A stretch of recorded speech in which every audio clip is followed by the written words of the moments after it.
Изключително приятно ми е да ви представя доктор Никола Колев. Той е специалист по съдова хирургия в София с над 8 години медицински опит. В момента практикува във Военно-медицинска академия София. Интересите му са в областта на минимално инвазивните и хибридни техники в съдовата хирургия, оперативното и ендоваскуларното лечение при патологии на сънни артерии при заболявания на аортата.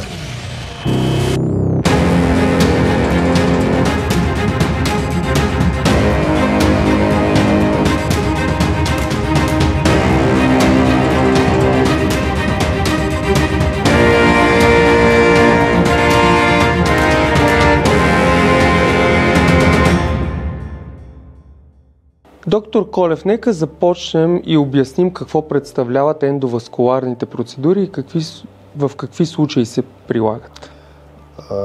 Ендоваскуларните процедури, както звучи от името им, като преведеме ендо и васкуло, означава, че това са вътресъдови процедури.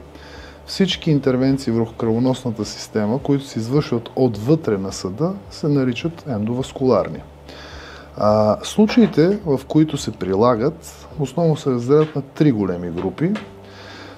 Първата, най-често срещаната група е когато имаме оклузивна болест, т.е. запушване, било то на артерия или на вена, и с процедурата се стремиме да възстановиме лумена на съда. Втория случай е когато имаме разширение на съда. Това е най-често аневризмалната болест на артериалните кръвоносни съдови и венозни включително. Там целиме да укрепиме стената на съда с цел да не допуснем в бъдеще кръвоизлив. Има една трета група, която е група, при която извършваме елиминиране на съда. Най-често се случва при пациенти с вродени артериални или венозни малформации или групата на емболизациите. Какви нови технологии и инструменти са навлезли в ендоваскуларната медицина през последните 3 години, да кажем? Ендоваскуларната медицина е един отрасъл от медицината, който изключително много бързо се развива. На практика данните, които ще ви дам днес, не знам дали ще са актуални след месец-два или по-голям период от време. Като започнем от историческата част на вътресъдовата хирургия и да кажем, че може би първата ендоваскуларна интервенция е емболектомията по Фогърти, до днес ендоваскуларната хирургия е претърпяла много промени. Това, което навлиза активно на пазара, е комбинацията от развитие на инженерството в съответствие с изискванията на съдовата медицина. Така че, ако преди 10 години бяха невъзможни някои неща и даже не сме си ги представили как биха се случили, в момента те са реалност и са ежедневие. Като започнем от вътресъдови денервации, вътресъдови литотрипси, т.е. разпукване на калциевите обшивки на артериалните кръвоносни съдове и много други. Има варианти, през които да вкарваме медикамент в кръвоносния съд с целта да възстановиме неговото съществуване и да подобриме бъдещата прогноза, и съвременните емболизации с радиотерапевт или химиотерапевт. Така че ендоваскуларната медицина се развива непрестанно. Как ендоваскуларните методи подобряват прогнозата и възстановяването при пациенти, ако сравним с традиционните методи, които са се използвали? При всички случаи традиционната хирургия, отворената хирургия, тя е хирургията майка. Ендоваскуларната хирургия е, както казвам, на хирургията майка дете или едно от децата. Предимствата на ендоваскуларния достъп, първо, трябва да уточним, че ендоваскуларната, както и всяка една хирургична операция, е строго индицирана. Сиреч, когато имаме конкретни индикации, действаме.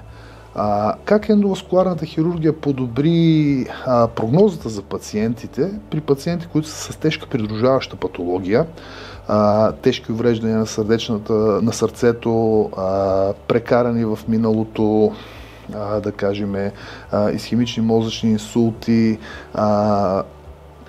при хора, при които имаме придружаващи онкологични заболявания и да кажем такава очакваната продължителност на живота не е като при хора, които нямат подобни придружаващи заболявания. Ендоваскуларната хирургия подобри нещата с това, че първо се извършва по-голямата част от случаите под локална анестезия и второ, много рядко имаме реанимационен престой и тези хора максимално бързо се връщат към нормалния начин на живот. Каква е ролята на минимално инвазивните процедури при лечение на невризми и артериални стеснения? Тук захващаме темата за дилатативната и оклузивната форма на артериалните заболявания. Това е една от любимите ми теми. Ендоваскуларната хирургия на практика промени мирогледа, особено при хората с дилатативна форма или аневризмална болест. Това, с което се занимавам последните 3 години най-много и това, в което най-много израсна екипът по съдова хирургия на Военно-медицинска академия, е в лечението на аневризмалната болест на аортата. Ендоваскуларната репарация на аневризмите, ЕВАР, е вече една съвсем стандартна и рутинна процедура за нашия екип. Това представлява елиминиране на аневризма, на коремната аорта най-често, което като се имплантира покрита ендопротеза, т.е. същата протеза, която с отворената хирургия я поставяме на мястото на аневризмата, в момента същата манипулация извършваме през 2 пункционни достъпа на бедрените артерии. С напредването в опита най-много на рутинни случаи на аневризмална болест на коремната аорта, екипа на Военно-медицинска академия стигнахме до там да можем да лекуваме така наречените комплексни аортни случаи. Това представлява аневризмална болест, при която имаме включване в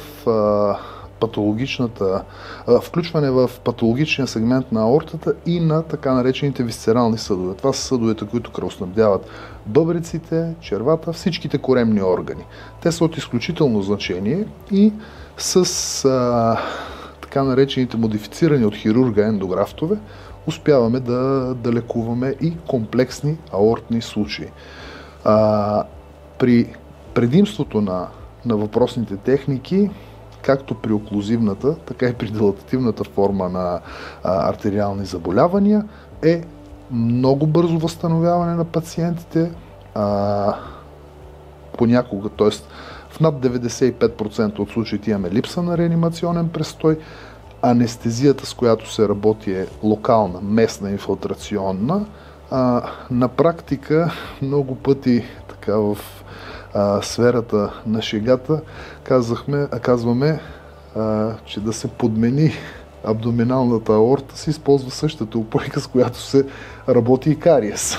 И горе-долу степента на сложност на интервенцията се сведе до това ниво.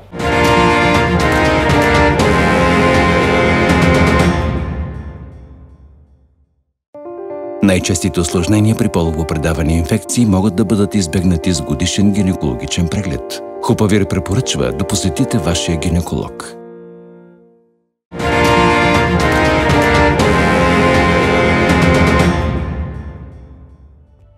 Какви са предимствата на новите техники за поставяне на стентове и как те подобряват дългосрочния резултат при пациентите?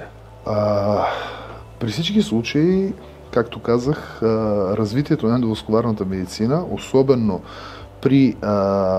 с това, че вече голяма част от стентовете, с които работиме, са с импрегнирано лекарство, което удължава тяхната проходимост и дава по-добри резултати с използване на така наречените drug-coated balloons. Това са балони, които са облечени в определено лекарство, което най-често е цитостатик, който спира процеса, развитието на атеросклерозата в съдовата стена, въвеждането на покритите стентове, които са с политетър флуоретиленово покритие. Те увеличават, т.е. целта на един кръвоносен съд, когато работим, е колкото е възможно по-дълго време да работи, т.е. да не се стига до исхемия на дисталните тъкани, т.е. до по-малко кръвообращение. Затова ендоваскуларната хирургия наистина претърпя доста сериозно развитие и ежедневно продължава да се развива. Прогнозата за пациентите зависи в най-голяма степен от тяхната придружаваща патология и при добре свършена работа от страна на съдовия специалист, в конкретния случай съдов хирург, специалист по съдова и ендоваскуларна хирургия, може да се каже, че вече на световно ниво влезна една фраза, която се казва Endo First. Винаги мислиме, ако можем, първично да подходим с ендоваскуларна техника. Ендоваскуларните процедури при тях намаляват ли усложненията по време на операция спрямо радикалната хирургия? При всички случаи усложнения има. В хирургията казваме, че усложнения няма само този, който не оперира. Усложнения има при всички случаи, но в сферата на постоперативните усложнения, като да кажем усложнения от страна на сърцето, усложнения от страна на оперативната рана и периода на раздвижване, съответно и опасността от развитие на дълбока венозна тромбоза и белодробен тромбоемболизъм, ендоваскуларните процедури имат категорично предимство. Каква е ролята на роботиката и изкуствен интелект в развитието на тази хирургия? Както знаем, изкуственият интелект навлезна в абсолютно всяка част от човечеството, всеки го носи в джоба си. Така той навлезна с доста така една стабилна крачка в медицината. И последното, което вече почва да се прилага рутинно и в България, е прилагането на изкуствения интелект в областта на така наречените фюжън системи. Какво означава това? Системата е създадена така, че да ни пресъздаде предишно изследване, било то ангиографско или КТ скенер, който е направен с контраст предварително. Фюжън системата наслагва образите, изкуственият интелект изчислява точно къде се намира всеки един от кръвоносните съдове.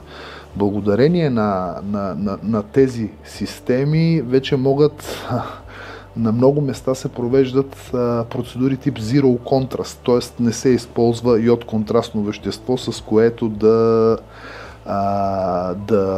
намираме лезията, т.е. да намираме болния участък от съда, да направиме всичките интервенции върху него и накрая да направим контролна ангиография, която да верифицира резултата.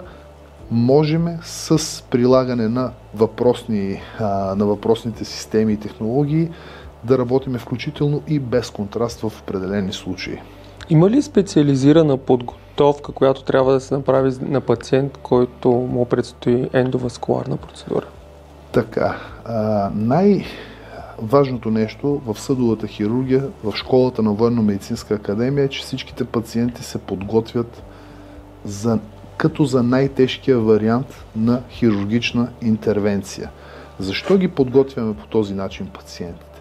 Защото по време на ендоваскуларна процедура, ако настъпи усложнение, което усложнение е голямо, да кажем разкъсване на артериален кръвоносен съд, то екипът трябва да има готовност, включая анестезиолозите, съдовите хирурзи, операционните сестри и санитари, на момента да започнат отворената хирургична интервенция.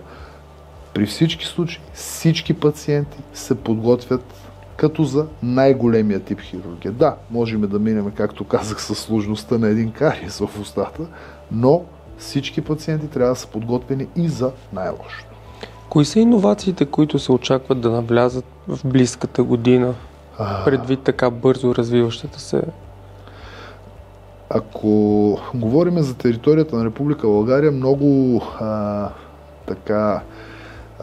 скоро очакваме да навлезнат така наречените custom-made devices. Това са устройства, изработени за конкретен пациент, особено в сферата на лечение на дилатативната форма на заболяванията, се рече аортните аневризми. Това е една част от нещата, които ги очакваме с нетърпение, защото увеличават много обема, който можем да го засегнем, т.е. който можем да го лекуваме за разлика от класическия начин на лечение, т.е. класически ендоваскуларен начин на лечение. Навлизат включително генна терапия, включително векторна терапия, включително лечение с стволови клетки при хора с изчерпани съдово-реконструктивни възможности. Определено има на къде да расте ендоваскуларната медицина, ендоваскуларната съдова хирургия, така че Генетиката доколко е важна при ендоваскуларните инциденти, които се случват? Доколко обусловени сме генетично при тези инциденти? Определено генетиката има значение. Има доказани състояния, които са протромбогенни състояния или така наречените тромбофилии. Защо няма скрининг за тромбофилия? Рутинният скрининг за тромбофилия може би трябва да се извършва още при раждането или в ранна детска възраст. Тромбофилиите са така наречения скрит враг, точно заради това, защото нямаме скрининг. Те са наш скрит враг. Много често пъти правиме перфектни технически интервенции, били те артериални или венозни, няма абсолютно никакво значение. И в ранния следоперативен период наблюдаваме остра тромбоза на реконструкцията или развитие на по-масивно усложнение, което може да доведе не само до загуба на крайник или намаляване на качеството на живота, до загуба на живота на самия пациент. Така че това, което и вие разсъждавате, аз много пъти съм разсъждавал на глас по отношение на скрининга за тромбофилии, че той ако стане рутинен на територията на Република България, би ни помогнал много. Зададах този въпрос, защото преди вас говорихме в АГ специалността как хора губят деца заради това, че не знаят за тази скрита тромбофилия. Вижда се, че и във вашата специалност има нужда. И когато във всяка една специалност виждам, че трябва да има тези изследвания, ми се вижда така лъч светлина, ако има скрининг за тези проблеми. При всички случаи в областта на АГ-то основният проблем е тромбозата, най-често на кръвоносните съдове, през които се храни плода. Тромбофилията увеличава вкратно предразположението към тромбози както на майката, така и на плода. Така че скрининга при всички случаи може би наистина е най-добрият вариант. Това е като скрининга за кръвногрупова принадлежност. Тоест всеки от нас си знае кръвната група. Но защо трябва да чакаме да стане венозен инцидент или артериален инцидент, за да помислиме за тромбофилията като може би защото генетично е само предразположение. Точно така, но има състояния, където вероятността за развитие на инцидент е много голяма. Ако можем ние да предотвратиме тези, макар и че не са толкова много, ако успеем да предотвратиме тази кохорта от хора да не развият сериозни последствия по отношение на тяхното здраве, това ще е предостатъчно за нас. Какво бихте пожелали на нашите зрители за тяхната превенция в здравен план? Най-много да бъдат здрави. И това, че профилактиката до голяма степен намалява работата на всеки един медицински специалист. Говоря по отношение на тежките състояния в медицината. Затова профилактиката е най-важното нещо. За мен беше чест да проведем това интервю. За мен също.